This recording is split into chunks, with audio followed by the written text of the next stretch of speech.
In Amit Shah vs KCR's Hyderabad face-off liberation vs integration explained. Know about it. Telangana yesterday celebrated, depending on one's political persuasion, the state's integration to the Indian Union or liberation from the rule of the Nizam. While Chief Minister K. Chandrasekhar Rao or KCR celebrated Telangana National Integration Day, a few kilometers away Union Home Minister Amit Shah celebrated the same historical event but under a very different name, Hyderabad Liberation Day. A day that marks the integration of Hyderabad state to the Indian Union in 1948 bears witness to what a combative KCR calls the BJP's divisive agenda. The BJP's political ambitions are not lost on anyone. With the weekend Congress unable to challenge the Telangana Rashtra Samiti, the BJP sees a glimmering opportunity in Telangana. Centre vs state. Instances of the centre and state not seeing eye to eye have become more common in recent months. However, yesterday's events are significant. While Telangana Chief Minister K. Chandrasekhar Rao raised the national flag in public gardens, Nampalli celebrating Telangana National Integration Day. 7 kilometers away from him at Sikandarabad, Union Home Minister Amit Shah also unfurled the national flag marking Hyderabad Liberation Day. What Amit Shah said at his rally, Amit Shah invoked Sardar Vallabha Patel, the first Home Minister of India, and said that if not for him, Hyderabad would have taken many more years to get liberated.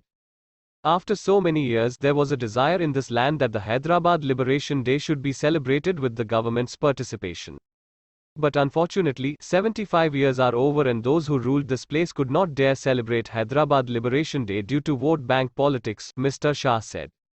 He said that many people had promised during elections that they would celebrate Liberation Day. But when they came to power, due to the fear of Razakars, they turned back. They still have fear. I want to tell them, remove fear from your heart, and Razakars cannot take decisions for this country as it got independence 75 years ago, Amit Shah said. KCR, who declined an invite to Amit Shah's event today, asked why the BJP was not celebrating the integration of Gujarat's Junagadh to India on November 9 and only wants to focus on Hyderabad. At his rally, KCR said that Telangana had come a long way in the last 8 years, adding that they had to fight for the rights, dignity, and self-respect for the people of Telangana. How Hyderabad state became part of India. At the time of India's independence, British India was a mix of independent kingdoms and provinces that were given the options of joining India, Pakistan, or remaining independent. One among those who took a long time to make a decision was the Nizam of Hyderabad. From 1911 to 1948, Nizam Mir Usman Ali, the last Nizam of Hyderabad, ruled the state composed of Telangana and parts of present-day Karnataka and Maharashtra. Believed to be one of the richest people in the world at the time, the Nizam was not ready to let go of his kingdom.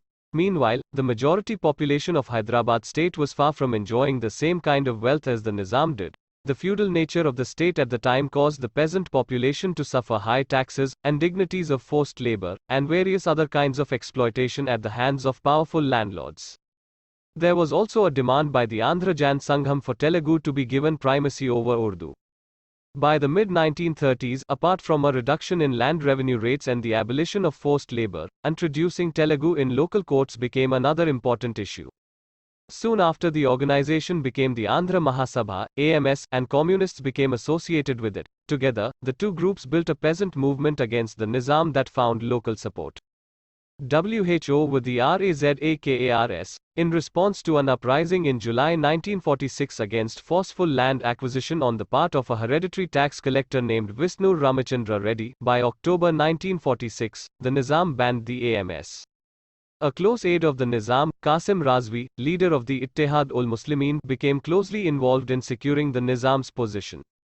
The Ittihad-ul-Muslimin was a political outfit that sought a greater role for Muslims in the early 20th century, but after Razvi took over the organization, it became extremist in its ideology.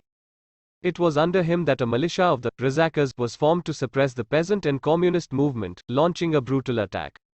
Around this time, the standstill agreement was also signed between the Nizam and the Indian government in November 1947, declaring a status quo.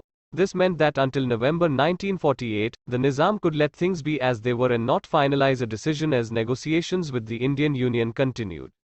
Operation Polo. In the first half of 1948, tensions grew as the Razakar leaders and the government in Hyderabad began to speak of war with India and began border raids with Madras and Bombay presidencies. As a response, India stationed troops around Hyderabad and began to ready itself for military intervention. By June 1948, Sardar Patel, tasked with integrating the states into the Union, was growing impatient as the negotiations with the Nizam were unable to draw fruitful results.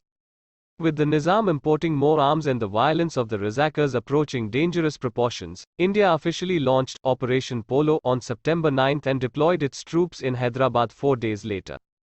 On September 17, 3 days after the deployment, the Nizam surrendered and acceded to the Indian Union in November. The Government of India decided to be generous and not punish the Nizam. He was retained as the official ruler of the state and given a privy purse of 5 million rupees. Integration or liberation. The debate about whether the Day of Independence was about integration into the Indian Union after months of negotiations or liberation from an autocratic monarch has continued. Hyderabad's history continues to affect today's politics. After Qasim Rizvi left India for Pakistan, the organization was handed over to Abdul Wahid Owaisi, the grandfather of Asaduddin Owaisi, the All India Ittihadul Muslimin (AIMIM) president and Hyderabad MP. He said recently that the AIMIM of today was the successor of freedom fighters Turabaz Khan and Maulvi Alauddin and not Qasim Rizvi, distancing his party from the organization's roots.